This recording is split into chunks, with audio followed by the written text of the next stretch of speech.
Vamos agora à entrevista do dia com Maria Lídia Flandoli. Em meio às dificuldades impostas pelos interesses partidários em ano eleitoral, finalmente é escolhido o novo vice-presidente da Câmara, o deputado federal Arlindo Quinalha, do PT.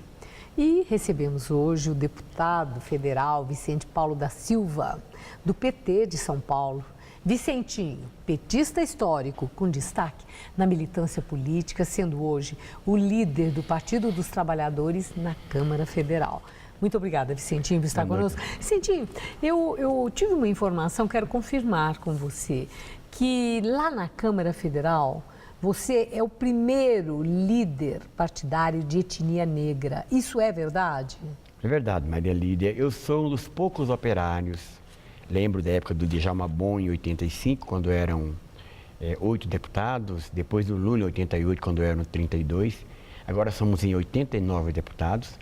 E constatei, um pouco triste porque é tarde, mas também com alegria, que na história do Parlamento brasileiro, tanto no Senado quanto na Câmara, eu sou o primeiro negro a assumir esta tarefa imensa e quero cumprir essa tarefa com muita dignidade. Finalmente, né, Vicentinho? Pois é. São conquistas, né? Demorado, mas... Uma eleição unânime, viu? Parabéns.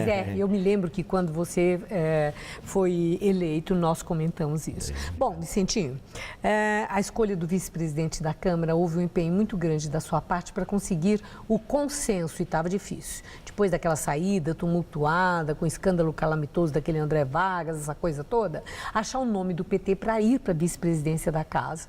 E finalmente foi o eleito Arlindo Quinalha, mas numa votação apertada.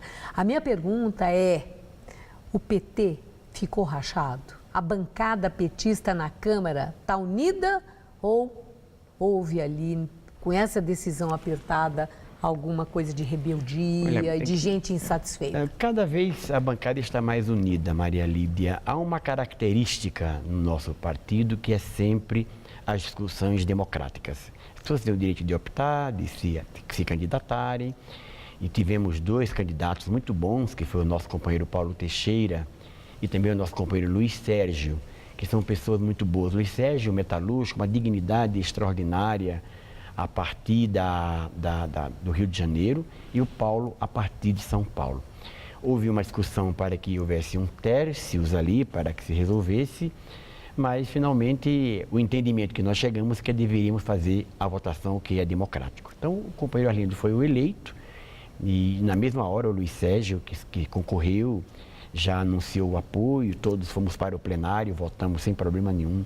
Graças a Deus. E o PT ficou muito bem servido. Arlindo Quinalha tem uma experiência ali, ele foi presidente da casa, né? Sim, Arlindo foi presidente da Câmara, líder do governo. Antes disso, teve uma experiência sindical até junto comigo. Ele foi presidente da CUT estadual, foi Sindicato dos Médicos. Okay. Então, nós temos um bom companheiro. Bom, agora eu vi uma entrevista do presidente do Ibope, o Montenegro, e ele falou uma coisa que eu quero ouvir a sua opinião. Ele diz que as pesquisas vêm mostrando cada vez mais o desânimo, o desalento do eleitor brasileiro com os políticos e com a própria política. E você sente isso no seu dia a dia, na sua militância? Sente essa descrença, Vicentinho? Bom, eu tomo um cuidado de, como deputado, nunca me afastar das fábricas, nem dos bairros, nem das comunidades periféricas. Sempre isso faço com muito gosto. E de onde eu converso, sinto às vezes cobrança, mau humor, sobretudo esse aspecto da violência. É algo muito grave. Ontem mesmo, no enterro de um guarda civil municipal em São Bernardo, eu senti isso de um outro guarda civil, que eu respeito.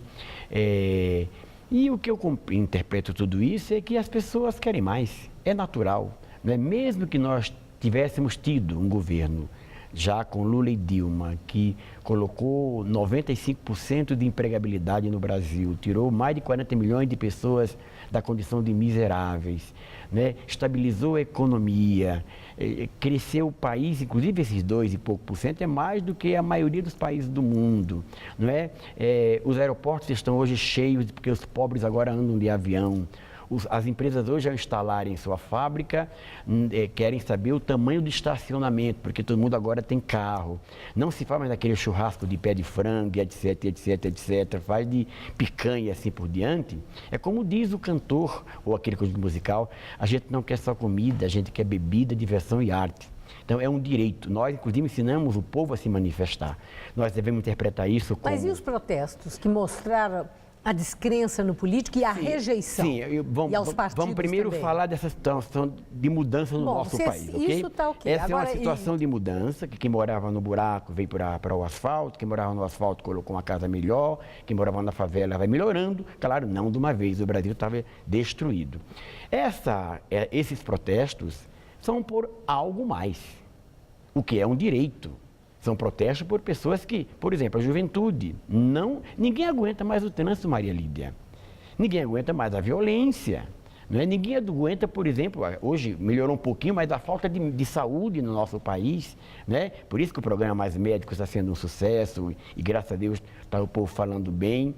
Então, nós temos que estar bem ouvido para o povo, atentos ao que o povo fala e dar as respostas que o povo exige. Tem um movimento dentro do PT que foi crescendo e ganhando visibilidade, que é o tal do Volta Lula. Nesse 14º Encontro Nacional do PT, houve um relançamento da candidatura, pré-candidatura à reeleição de Dilma Rousseff e uma declaração de que o PT está firme com a Dilma e o Lula dizendo que ele não é candidato. Quer dizer, não adianta o Volta Lula ficar falando nisso. Entretanto, tem aquela frase lá atrás do ministro Gilberto Carvalho, que Lula estava no banco de reservas. A minha pergunta é, dentro do PT, se Dilma prosseguir tendo quedas, se isso se revelar uma tendência nas pesquisas, existe um ânimo real dentro do PT de que sai Dilma e entra Lula? Um jornalista como candidato? Um jornalista de um grande jornal hoje me perguntou se o Lula era a bala de prata. Eu confirmei que era, porque a Dilma é a bala de ouro. Essa que é a grande verdade. Acho que mudar a trajetória de uma mulher que tem feito um esforço danado para cuidar desse país. Primeiro, é um desrespeito às mulheres brasileiras. Mesmo que ela caia nas pesquisas? Segundo, que o Lula, pelo que eu conheço do Lula, ele jamais fará absolutamente nada a não ser para ajudar a nossa companheira Dilma Rousseff. Evidentemente que as eleições, elas têm surpresas. E eu acredito que as pesquisas estagnaram no aspecto da queda da Dilma. Ela vai voltar a subir, porque tem momentos, não é? E ela vai se consolidar como a primeira candidata e esperamos que chegue até a ganhar no primeiro turno. Nós não, desculpa a minha falta de humildade, mas aqui eu não coloco a possibilidade dela cair a ponto de termos que pensar em outra candidatura. Agradeço muito a sua entrevista, Vicentinho. Obrigado. Uma boa noite, muito obrigada. Obrigado, Maria Lídia. Laerte.